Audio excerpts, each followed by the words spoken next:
I'm Linda. Hi, Linda. Is that how you'd like to be addressed? Yes. Okay. My name is Jessie Hartman. I've been working at this domestic violence shelter for 5 years now. I'm a social worker, so I work with women and children predominantly, doing kind of counseling work. To start off, I just want to say that everything that we talk about will be confidential, so feel free to speak as freely as you would like. But there are a few exceptions to that rule. I do have to report child abuse, elder abuse, and if you're a threat to yourself or others, I would have to report that. Do you have any questions about anything I've said so far? No. Dan won't find me here though, right? No. This is a confidential location, so you will be safe here. Okay. So, just to start off, who's Dan? He's my husband. Okay. Yeah. So, could you tell me a little bit about yourself and why you decided to come to the agency today? Yeah. I grew up in a small town in West Virginia, about 3 hours from here. It was just my mom and myself, and then my younger 4 siblings. My dad was never in the picture, and my siblings and I don't share the same dad completely. It's just been like my mom who's been the only one who's been supporting us when I grew up, and we never really had a lot of money because of that. I met Dan when we were in high school, and then he ended up dropping out right before our senior year to become a mechanic because he thought school was pointless. But I wanted to continue and graduate. And then right before graduation, I found out that I was pregnant. And so I still continued and graduated high school. And then we moved to Athens County, that area, because there was a job opening for Dan. And we got married here soon after we moved. And then had Alice, and now she's 3. Okay.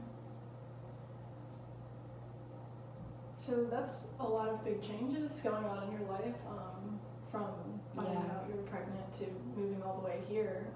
How's that been for you? Really hard. I can't lie. It's difficult to see my family.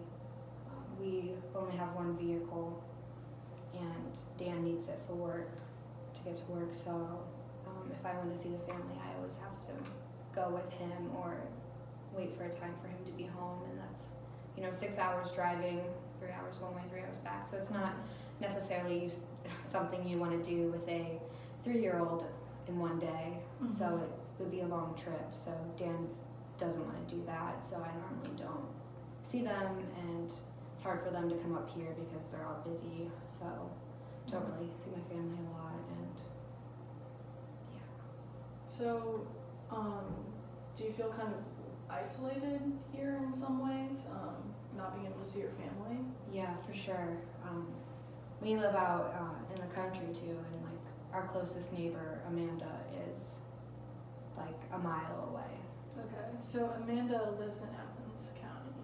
Yes. Okay. Yeah. Has she been a good support for you? Yeah. It's definitely hard to see her just with Dan's controlling, but yeah, she. I would call her if I felt like I needed to get Alice out of the house, or sometimes if she wasn't working, she'd come over and help me with the laundry or chores, just to make sure that nothing would happen to me, that Dan wouldn't react bad if I didn't get everything done. And she's the one who brought me here, since I wouldn't have had a car. She drove me to the shelter today. So I've heard you saying that Dan is controlling. Is there something that he did that made you, like one big thing that made you decide you wanted to come here? I wouldn't say there was one big thing. It was kind of more just like the build up, and then with Alice getting older, I'm afraid that he's gonna turn his abuse onto her instead of just me, and I don't want that to happen to her. Mm-hmm. He's never like threatened to beat her, but or touched her or yelled at her, but his violence with me has been escalating the past few months. When was the first time that you started noticing this abusive behavior? Yeah, it was definitely right after I gave birth to Alice. So that was about 9 months after we had moved to Athens, and it started out verbal, like right after I gave birth to her. He would always tell me how other women were prettier and skinnier, and how I was going to be a terrible mother because, according to him, my mother was a terrible mother, which I disagree with. But so he was very verbally abusive. But then when Alice was 6 months old is when he first physically attacked me. He pushed me up against a wall, and then it just kind of continued from there. And anything could set him off. How have you been able to deal with this abuse since, well, you're also trying to take care of Alice? Yeah, it's definitely been really hard. I just try and take it day by day and just protect my daughter the best that I can, because she is the light of my life, and just I don't know if I'd be able to do this and survive it without having her around during the day when he's not there. So it sounds like things have just been building up progressively since Alice was born. Do you think things have been, like, Alice being born created tensions between you two? How has that affected your relationship, if you know? Yeah, I definitely think that, well, like I said, Dan is controlling, and I feel like he was angry with the fact that my attention wasn't fully on him after Alice was born. It became about her because she's an infant, she can't survive on her own. And I definitely think that's kind of what started it, because recently Amanda at one point had asked Dan and I if we thought about having more children, and because I didn't say no, after she left, we got in a heated argument about it, and that led to a physical incident between him and I, because the fact that I was considering wanting to have more kids, he didn't want that. So I definitely think that he resents Alice. That's part of why I got scared about him maybe turning his abuse towards her.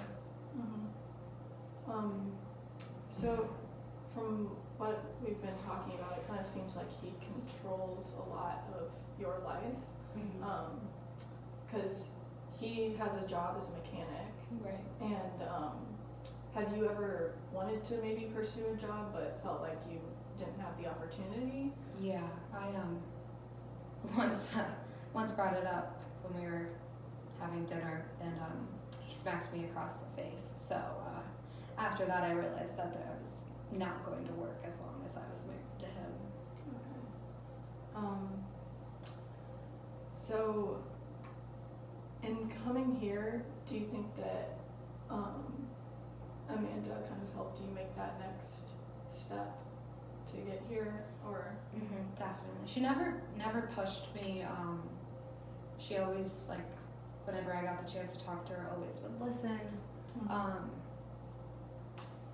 And when I told her about what I told you about my fears for Alice, that's when she brought up the shelter and the idea of leaving, and then I knew she was right, and I knew that I did need to keep my daughter in that environment. So.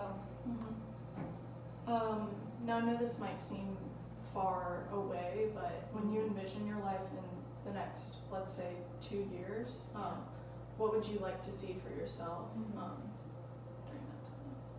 I would really like to be back home in a nice house, hopefully somewhere near where my mom is still living, working. I don't know doing what, but then and being with Alice, so she can be with her family. Okay. Well, I think that you've brought up a lot of things, and I think you did the right thing in coming here today. I know that you're very concerned about Alice's safety, and we are too as well.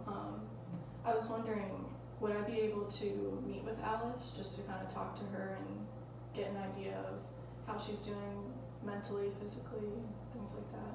Yeah, I guess that would be okay. Yeah. Thank you for that. Yeah. And thank you for being so open about what you've been going through. I think we still have a lot that we can explore about your options, but for tonight, I can just help show you to one of our rooms, and you and Alice can stay, and we can talk further about our options in our next meeting. Okay, that sounds good. Okay. All right. Thank you so much for coming in. Yeah, thank you.